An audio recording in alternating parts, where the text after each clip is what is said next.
It was another easy day on the first day of fall. I set out to try Chicago's deep dish pizza, hitting up Giordano's a couple blocks away. The pizza eaten, I left knowing that while it was good, for me, it wouldn't be replacing a normal slice anytime soon.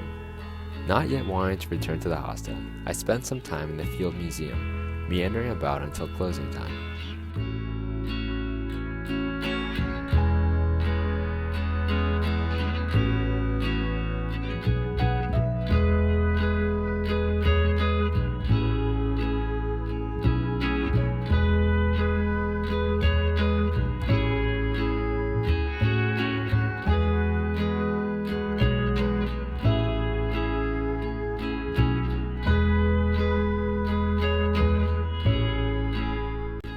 From there, it was back to the hostel and to pack up and prep for the road the next day.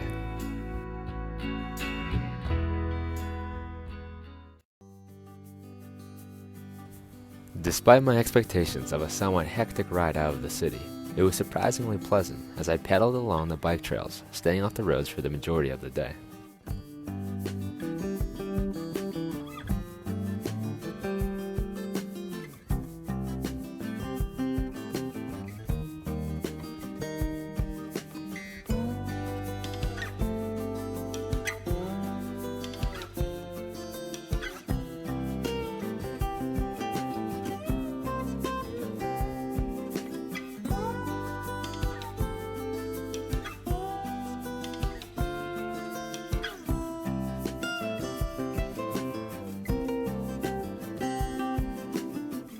The trails became progressively emptier and emptier the further I got from Chicago.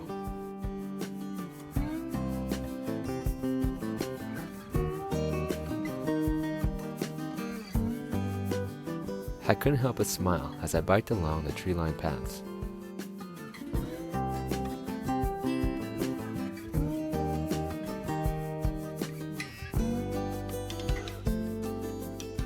I left behind Illinois and found my way into Indiana, finishing the day in Michigan City.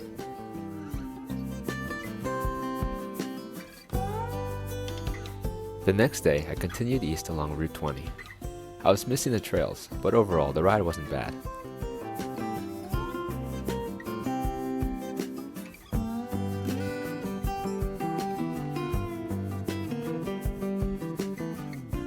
Definitely a big difference from the open prairie and being surrounded by cornfields, but nothing too crazy.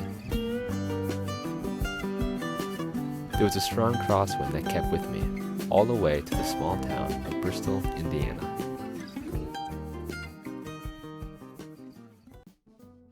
On September 26, I left town and set out for a pleasant ride along State Road 120.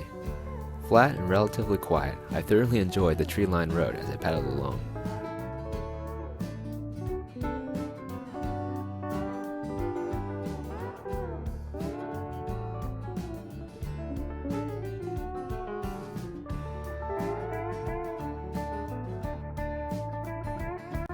I followed the road straight east, leaving behind Indiana and finding myself in a little slice of Michigan.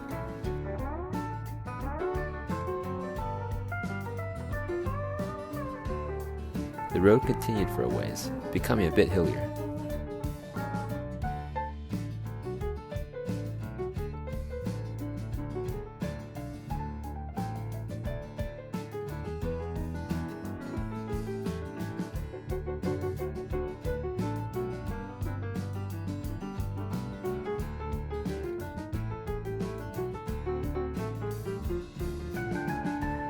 It wasn't too long after that before I angled south into Ohio, state number 45.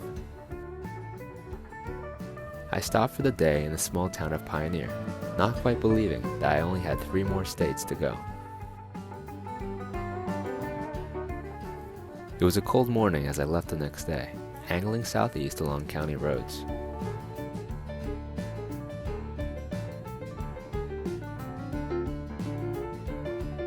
There was a strong wind coming up from the south that was tiring me out, making me rethink my initial plan of reaching Woodville, 70 miles away. Later in my ride, I was able to hop onto a great rails to trail that I got to enjoy for about 10 or so miles.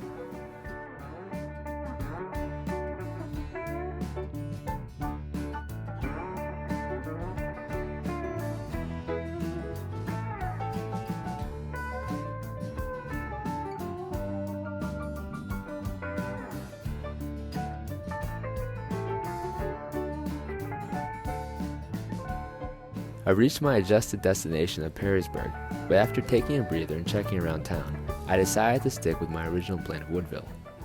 I left at the head of an approaching storm, spurred on by the sudden tailwind as well as the adrenaline from not wanting to get rained on. I got caught a few miles outside of Perrysburg, but I kept on going, missing the worst of it as I angled away from the storm's path. The 15 miles flew by, and I was in Woodville before I knew it. After a quick dinner at a roadside diner, I set out to find cover from the passing rains.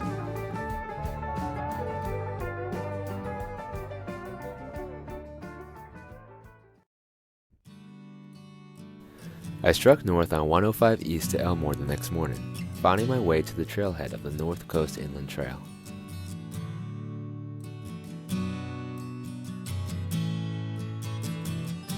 It was a great stretch that took me southeast and allowed me to stay off of Route 20 for a time.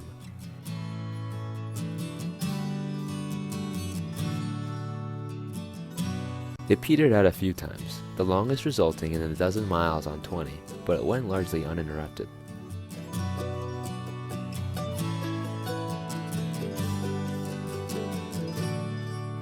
I got flat number 7 in between portions of the trail, the result of a thin piece of wire.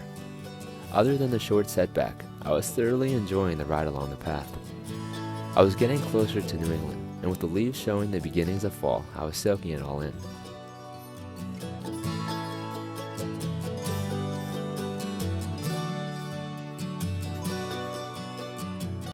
I stopped for the day in Oberlin, Ohio.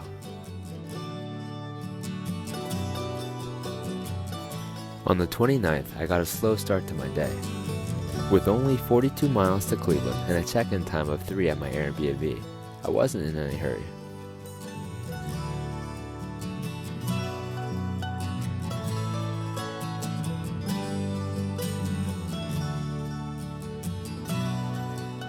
I did about 5 miles on the trail before sadly veering off and taking to the streets.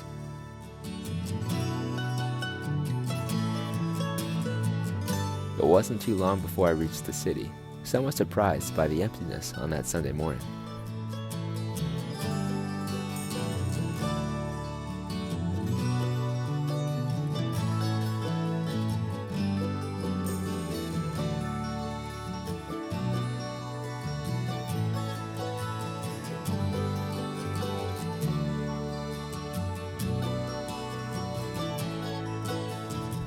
The end of week 26 found me in Cleveland, Ohio, unpacking for a day off the road.